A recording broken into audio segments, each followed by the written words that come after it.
राधे राधे जी। गुरुजी, जैसे लोग पेड़ पौधे काटते हैं उनको कैसे समझाएं? हमारी तो कोई सुनता नहीं। तो आपके यहाँ कौन काट रहा है? हमारे सब बहुत काटते हैं पंजाब में पेड़। कौन काटता है? लोग। क्यों? कि हमने जो फैक्ट्री वगैरह बनानी है उसको असली पेड़ काट कर नकली लगा देते हैं प्लास्टिक के। सही है। सरकारें भी सड़क बनाती हैं तो हजारों पेड़ कटते हैं। पेड़ काट दिए हैं तो पेड़ लगाने चाहिए, पर लगाता नहीं कोई। ये सरकार की गाइडलाइन होनी चाहिए। जैसे सड़क बनती हैं तो सड़कों के बनने में हजारों पेड़ कटते हैं, तो जितने पेड़ कटे हैं उससे अधिक मात्रा में पेड़ सड़कों के किनारे किनारे किनारे किनारे लगाना चाहिए। पेड़ काटना ही नहीं चाहिए। सबसे देखो, कोशिश करो कि पेड़ ना काटना पड़े। ठीक।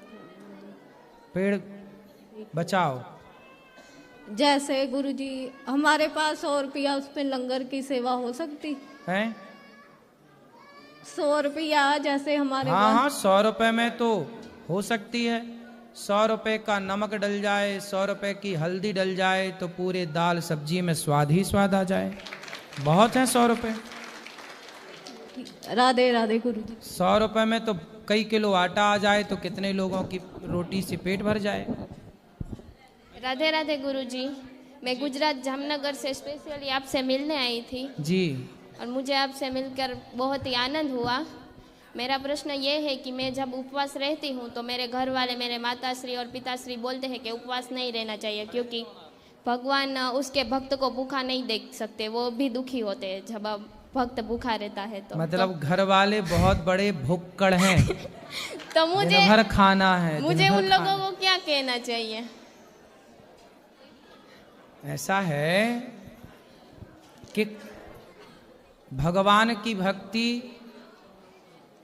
भूखे पेट और भरे पेट से मतलब नहीं है। भगवान ये नहीं कहते कि तुम हमारे लिए भूखे रहो, ये भगवान बिल्कुल नहीं कहते हैं। फिर भूखे क्यों रहा जाए? व्रत करने के 2 मूल कारण हैं। पहला कारण है कि व्रत करने से एक दिन हमने पेट को रेस्ट दे दिया तो हमारा स्वास्थ्य अच्छा होगा, पहला। दूसरा, व्रत का मतलब होता है प्रतिज्ञा। आज से हमने व्रत लिया कि हम झूठ नहीं बोलेंगे, छल नहीं करेंगे, निंदा नहीं करेंगे, चुगली नहीं करेंगे, गलत काम नहीं करेंगे।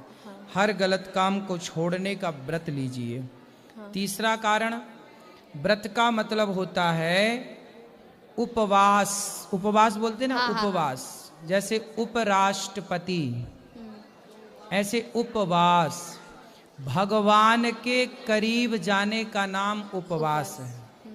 भगवान के पास पहुंचने का नाम उपवास। आज व्रत है तो आज अपने आप को भगवान की सेवा में इतना समर्पित कर दो, इतना डुबा दो भजन में, कीर्तन में, भगवान की सेवा में, कि पता ही ना चले कि आज हमने खाया भी कि नहीं खाया।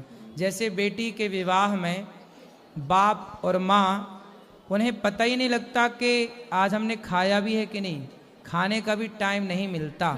उसी तरह भगवान की भक्ति में ऐसे डूब जाओ कि रोटी छोड़ना ना पड़े, भोजन छोड़ना ना पड़े, जानकर छूट जाए ये सब भगवान के प्रेम में।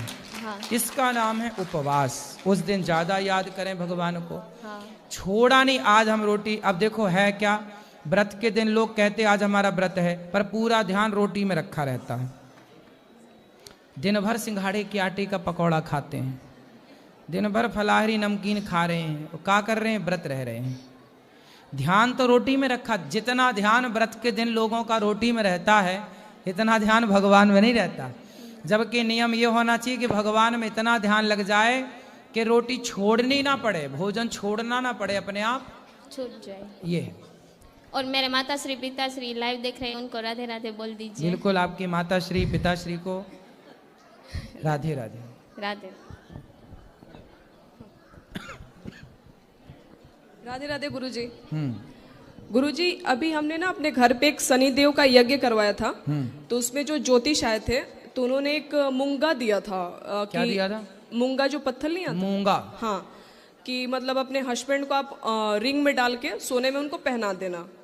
तो मैंने जब 2 दिन के बाद ना सपना देखा, जब मैं बनवा के लाई पहनाने के लिए, कि वो उंगली ही कट गई है। तो इसलिए मैं आप ही से स्पेशल पूछने आई कि इसका क्या करें। अभी तो मैंने भागवत में सुना था कि सपना झूठा होता है, लेकिन फिर भी एक बार आपसे तसल्ली करना चाहते हैं हम लोग इस बारे में। तो उनकी राशि के अनुसार दिखा लीजिएगा अच्छा, कि उनके लिए उनकी राशि में कौन सा शुभ है। क्योंकि यदि गलत पत्थर पहन लो तो उसका परिणाम भी बुरा होता है, और यदि सही पहना है तो उसका परिणाम बिल्कुल सही होगा। ये पत्थर क्या करते हैं? पुखराज है, मूंगा है, हीरा है और इत्यादि, ये क्या करते हैं? पूरी एनर्जी लेकर के आपको दे देते हैं प्रकृति की। डेफिनेटली गुरुजी। तो ये क्या है? पत्थर है, पत्थर अपना काम करता है। बिल्कुल ठीक है, तो पत्थर का काम है अपना काम करना। अब आपको ये देखना पड़ेगा पहले कि वो एनर्जी आपको सूट कर रही है या नहीं। यदि सूट करे तो अवश्य पहनना चाहिए। अच्छा। नहीं कर रही है, बिल्कुल नहीं पहनना चाहिए। गुरुजी एक्चुअली ना उनकी जो राशि है वो मिथुन राशि है, और जो मूंगा दिया उन्होंने वो रेड कलर का दिया हुआ है। जो हमारे ज्योतिष जी थे जो आए थे यज्ञ करवाने, हाँ, मूंगा लगभग रेड ही होता है। तो उनकी उस राशि में अब ये देखना पड़ेगा कि अच्छा, वो मैच होगा कि नहीं, सूट होगा कि नहीं, क्योंकि हर राशि का अलग अलग पत्थर होता है। जी जी। तो ये देखना पड़ेगा कि उनकी राशि में ये सूट कर रहा है कि नहीं। ये देख करके यदि कोई बताए जो जानकार है इसका, जी जी, तो फिर आप धारण कराएं, वरना ना कराएं। ना। जी गुरु, थैंक यू गुरु जी।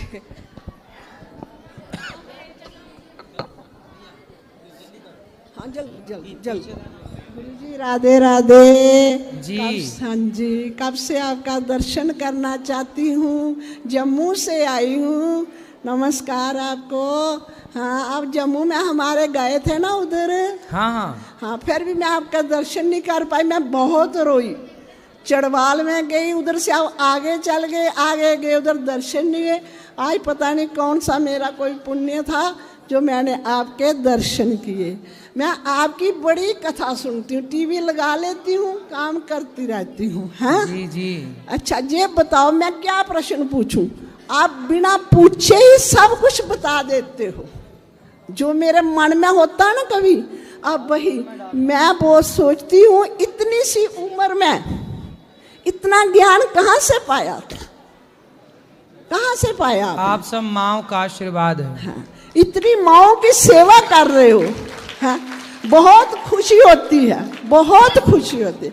जो बन सके हम आपको भेजते हैं उधर से। बिल्कुल। हाँ, जी, मुझे मिलकर बहुत खुशी हुई। क्या बताऊं आपको, मेरे को रोना आ रहा है। मैं कभी सोच भी नहीं सकती थी कि मैं इधर आऊंगी। आप तो बस आशीर्वाद दो कि ये दास आप हाँ, की सेवा हमारा करें। आशीर्वाद ही आशीर्वाद है। आप आशीर्वाद ही आशीर्वाद। गुरुजी प्रणाम। खुश रहिए।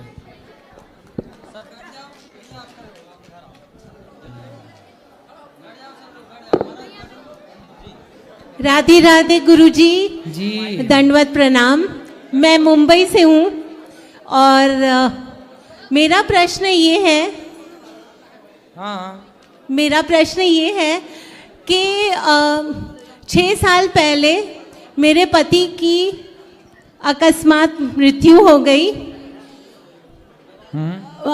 वो सिर्फ 50 साल के थे, और उसके बाद मेरे परिवार, मेरे फ्रेंड्स, मेरे मित्र ने मुझे, कोई भी शुभ कार्य होता है तो वो लोग मुझे इनवाइट नहीं करते।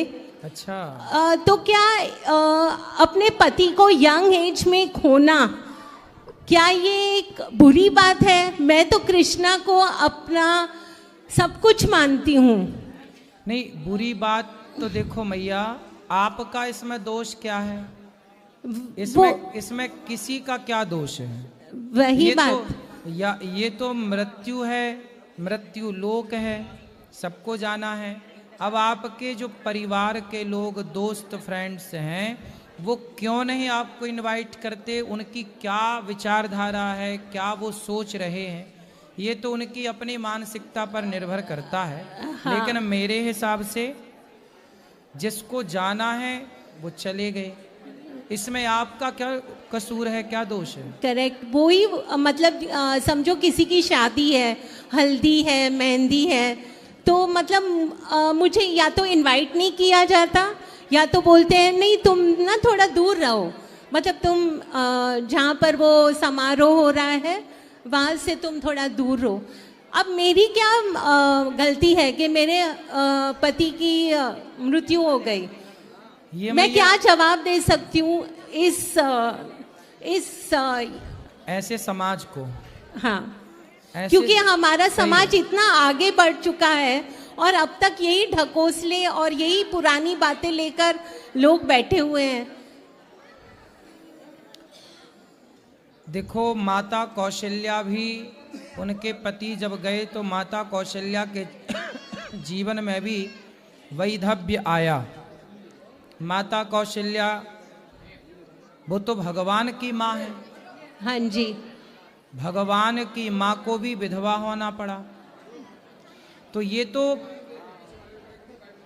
प्रत्येक व्यक्ति का अपना अपना हिसाब किताब है, लेकिन हम संसारिक लोगों को इसका भेदभाव नहीं करना चाहिए। हाँ जी, ये तो लोगों की अपनी विचारधारा है, लोगों का अपना सोचना है, उन्हें भेदभाव नहीं करना चाहिए। आपके साथ जो लोग करते हैं वो गलत करते हैं। ठीक है।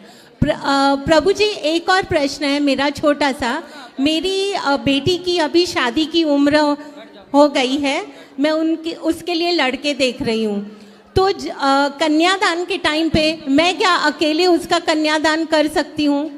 आप कर सकते हैं। बेटा है आपका? मेरा बेटा है, पर वो छोटा है बेटा मेरा, तो बहन की शादी पहले होगी जी, और बेटा मेरा छोटा है, मतलब उससे 4-5 साल छोटा है, तो उसकी शादी तो नहीं होगी। ठीक है।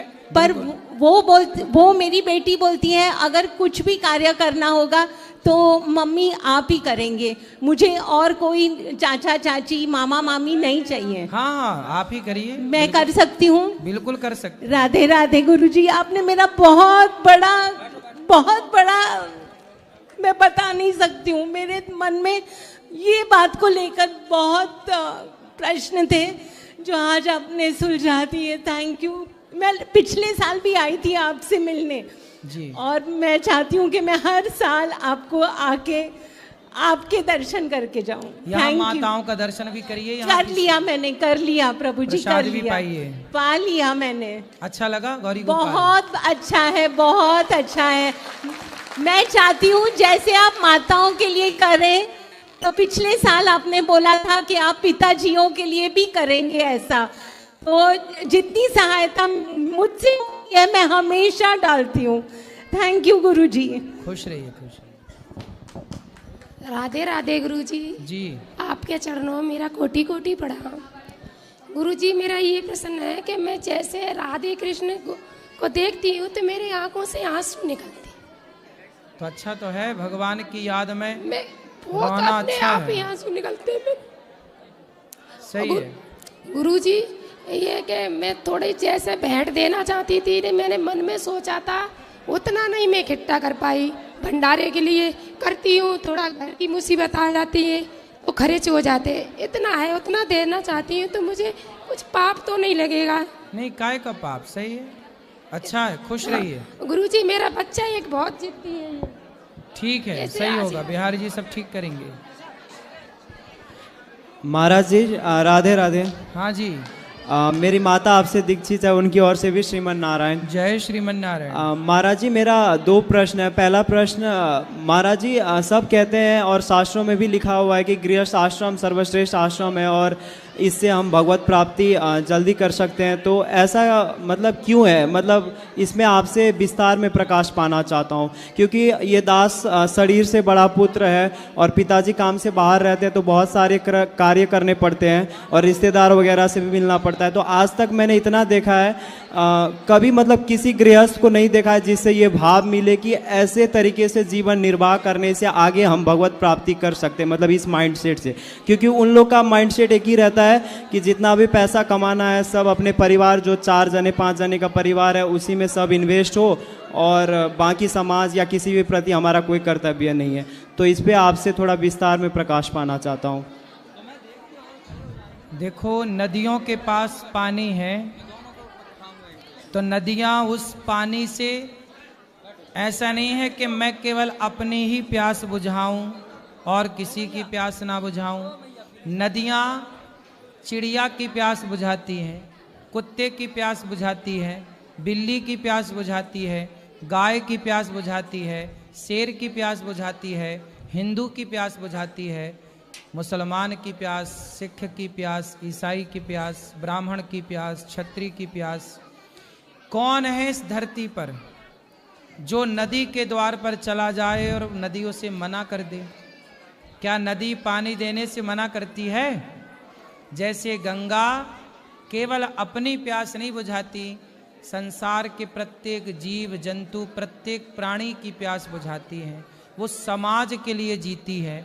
जैसे पेड़ अपना फल स्वयं कभी नहीं खाता, उसका हर फल समाज के लिए समर्पित होता है। आम अमरूद फलते हैं ना, तो उनका फल हम सब खा जाते हैं, फिर भी उस पेड़ को डंडे और लाठियां झेलनी पड़ती हैं। जो परोपकार के लिए जीता है ना बेटा, वो बहुत बड़ा है। इसलिए 5 लोगों के लिए, अपने परिवार के लिए, अपने परिवार का पेट तो पशु पक्षी भी भर लेते हैं, पर जो सभी में बांट कर खाए उसे इंसान कहते हैं। वो बड़ा है। आप बड़ी सोच रख रहे हैं। ये दास अनिरुद्ध भी देखो आपकी तरह सोचता है कि सब खाएं, सबका पेट भरे, सबकी प्रसन्नता में ही हमारी प्रसन्नता है। हम भी अपना ही पेट भरते। गौरी गोपाल में ये सारी सेवाएं चल रही हैं, ये सारी सेवाएं हम ना करते तो, लेकिन हमारी अंतरात्मा कहती है नहीं, ये मानव शरीर बार बार ना मिलेगा।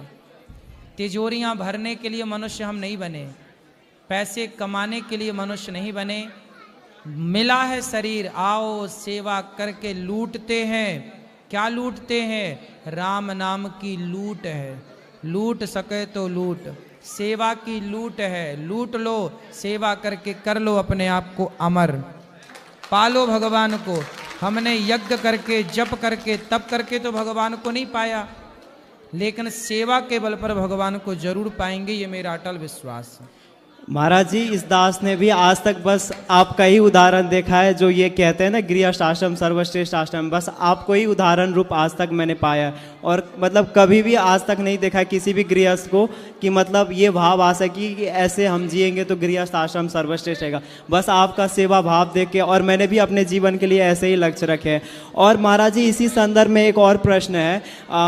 बहुत सारे रिश्तेदार और समाज में भी अन्य देखता हूँ कि मतलब वो लोग ये भाव रखते हैं कि चलो जान के वो लोग साल भर 10 बहुत सारे अधर्म करते हैं, और वो लोग को बैक ऑफ द माइंड रहता है कि चलो कोई बात नहीं, इतने अधर्म कर लेंगे और साल में एक बार कोई भी पुण्य कार्य कर लेंगे तो हो जाएगा। तो क्या ऐसे करके हम भगवान के निज धाम प्राप्त कर सकते हैं, ऐसे भाव रख के?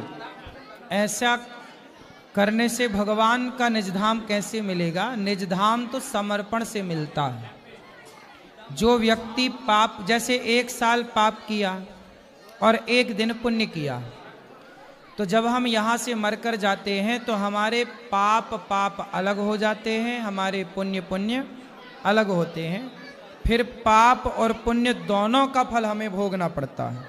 जैसे पाप ज़्यादा है तो 100 साल पाप का फल भोगना पड़ेगा, पुण्य छोड़े हैं तो 10 साल पुण्य का फल भोगना पड़ेगा, या पुण्य ज़्यादा है तो 1000 साल पुण्य भोगो, और पाप कम है तो 100 साल पाप भोगो।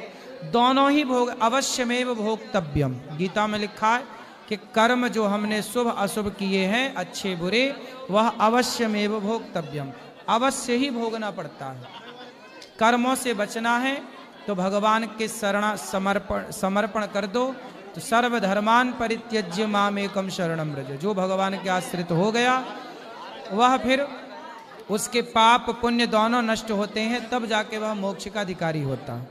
तभी हमें भगवान का निज धाम प्राप्त। और महाराज जी, आखिरी प्रश्न, मतलब इसी संदर्भ में बहुत बड़ा बड़ा जटा रख लिया, बहुत बड़ा तिलक लगा दिया, दाढ़ी है, माला है पूरा गले में, और नाम जप करते हैं, गुरु मंत्र जपते हैं, बट हमारे अंदर धर्म पालन, मानवता का भाव और करुणा नहीं रहा, तो क्या बस गुरु मंत्र पालन और नाम जप करते करते हम भगवत धाम प्राप्त कर सकते हैं? ये प्रश्न दोनों के लिए, समाज में रहने वाले संतों के लिए भी और गृहस्थों के लिए भी, क्या ये तीन भाव होना जरूरी है? ऐसा है कि देखो, बाल कोई बड़े करे या छोटे, हम कभी किसी को ये ना देखें कि इन्होंने बाल तो बढ़ा रखे हैं, जटाएं तो हैं, पर ये भजन नहीं कर रहे हैं। हम ना देखें उनके दोष। हम नहीं जानते कि वो भजन कर रहे हैं कि नहीं कर रहे हैं। कई बार जो बाहर से दिखता है ना, जैसा हमें, वो भीतर से वैसा होता नहीं। महाराज जी, ये प्रश्न मैंने इसलिए किया क्योंकि मैंने बहुत सारे संतों को भी देखा जो नाम जप भी करते हैं, गुरु मंत्र भी करते हैं, बट समाज में रहते उनके अंदर कदाचित कहीं ना कहीं देखता हूँ करुणा भाव अन्य जीव के प्रति नहीं है, मतलब ठीक है। और गृहस्थों को भी देखता हूँ। ऐसा है, आपकी बात ठीक है, वह उनका कर्म है कि वो करुणा रखें ना रखें, सदाचार का, धर्म का पालन करें ना करें, लेकिन हमें कभी भी किसी का दोष नहीं देखना चाहिए। नहीं महाराज जी, मैं अपने लिए क्या मैं करूं, मतलब ये तीन गुण मैं अपने अंदर रखूं कि नाम जप और वो करते ये तीन गुण को त्याग कर दो तो भगवत प्राप्ति हो जाएगा। मैं अपने लिए जानना चाहता हूं। भगवान का नाम जपो और अच्छे कार्य करते रहो समाज के लिए। एक बात याद रखना सब लोग, आप कितना भी जप कर लो, कितना भी तप कर लो, लेकिन जप तप के साथ सेवा से बड़ा कोई धर्म नहीं है। परहित सरिस धर्म नहीं भाई, सबसे बड़ा धर्म है सेवा। इसलिए आप जाप भी करो गुरु मंत्र का, पर अपने माता पिता की, दीन दुखियों की, जीव जंतुओं की सेवा का भाव जरूर रखो, क्योंकि आपका मंत्र भी तब सिद्ध होगा। शबरी माता ने मंत्र जपा तो राम मिले, लेकिन शबरी ने मंत्र बाद में जपा, अपने गुरु की सेवा पहले की थी। सेवा की ना। कोई एक नाम बताओ जिन्होंने बिना सेवा के भगवान को पाया हो। हनुमान जी राम की क्या करते हैं? सेवा करते हैं। एक का भी आप नाम नहीं बता सकते जिन्होंने बिना सेवा के भगवान को पाया हो। अच्छा देखो,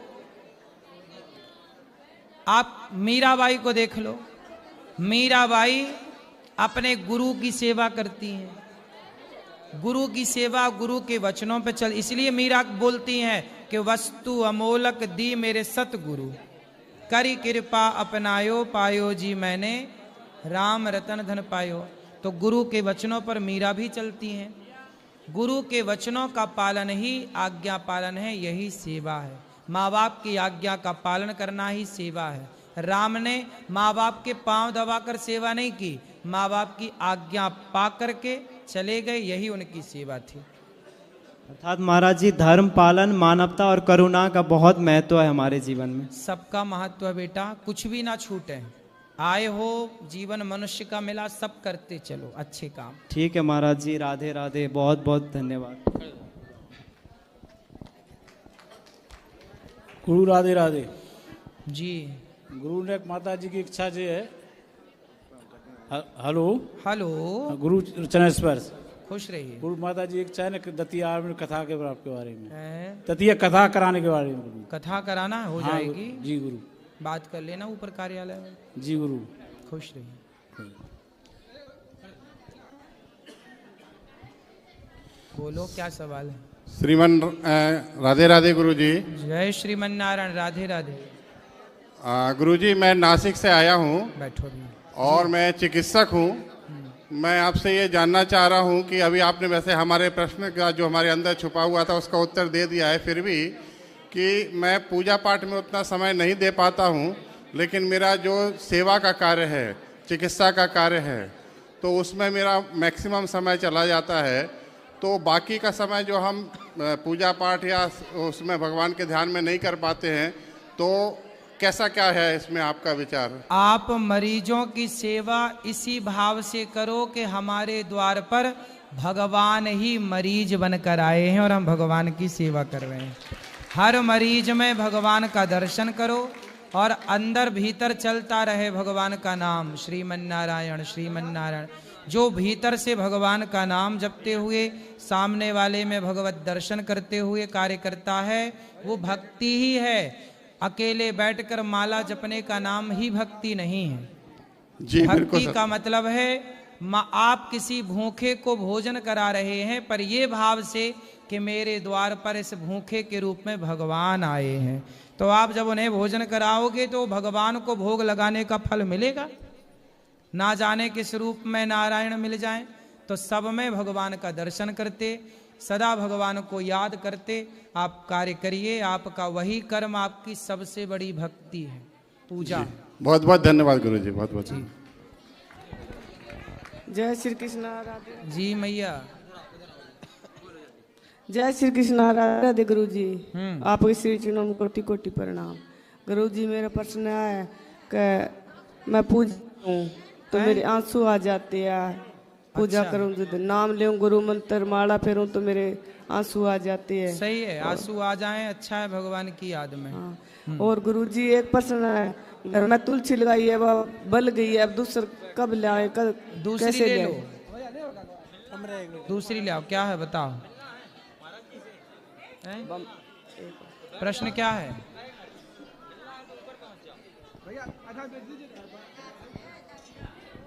हैं? ये कौन है आपकी? बात करो। हाँ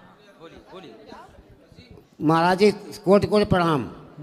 महाराज जी 2-3 साल से आपके नाम दर्शन ना बताए नम और बड़ा सकून में गिरा नम। इन साल हमारा दुकान करे में काम करे मन नहीं लगा था, जन के भीतर में चलता। तो कहाँ मन जा रहा है? महाराज मन नहीं लगा, जन कहीं सब चंचल टाइप चंचल लगा था यहाँ। तो मन भगवान में लगाओ अच्छे से। तो प्रभु जी का तो राधे राधे को कर। खूब काम करो, खूब भगवान का ध्यान करो, भगवान का नाम जपते कार्य करते रहो, ठीक है? आज हमें 3 साल हो गए आवत महाराज जी। हमारे दुकान में 10,000 रुपया ना आवत रहे, और जब से नामे का लग्गा लगाओ तो हमने 1 लाख तक रुपया ने कमा डालो। जब से यहाँ गए तो लाख रुपया हो गए। हाँ कमा डालो, और पूरा शरीर का दुख दूर होगा और पूरा कर्जा निपटगा सब यहाँ के आने से। अब भगवान यही गौरी गोपाल भगवान की कृपा है। अब जो शरण में आ जाता है सब कर्जा वर्जा खत्म है। हाँ खत्म हो जाता महाराज जी। अब हम यो कह रहे हैं कि इनके शरीर सही हो जाए, अच्छे से हो जाए, कमाइया खूब। हम 11,000 रुपया तो भंडारा के नाम से तो मैं करवे आगे महाराज जी। भगवान अब सब ठीक करेंगे। हाँ ठीक करे महाराज जी। यही बहुत दुख, 1 महीना हो गया इतना परेशान करे हैं, बहुत परेशान है। अब भगवान इनको बिल्कुल ठीक करेंगे। जैसे आपका सारा काम हुआ ऐसे गौरी गोपाल भगवान इनको भी ठीक करेंगे। चलो हाँ तो ठीक कर दे, सुखी रहिए। अब जो सवाल हैं जिनके, कल फिर प्रश्नोत्तरी होगी। आप जो चैनल पर जुड़े हैं चैनल को सब्सक्राइब कर लें, शेयर कर लें। जिनको मिलना है आप सब ऊपर चलिए, ऊपर सबको मिलेंगे मंदिर में। शुभ रात्रि, राधे राधे।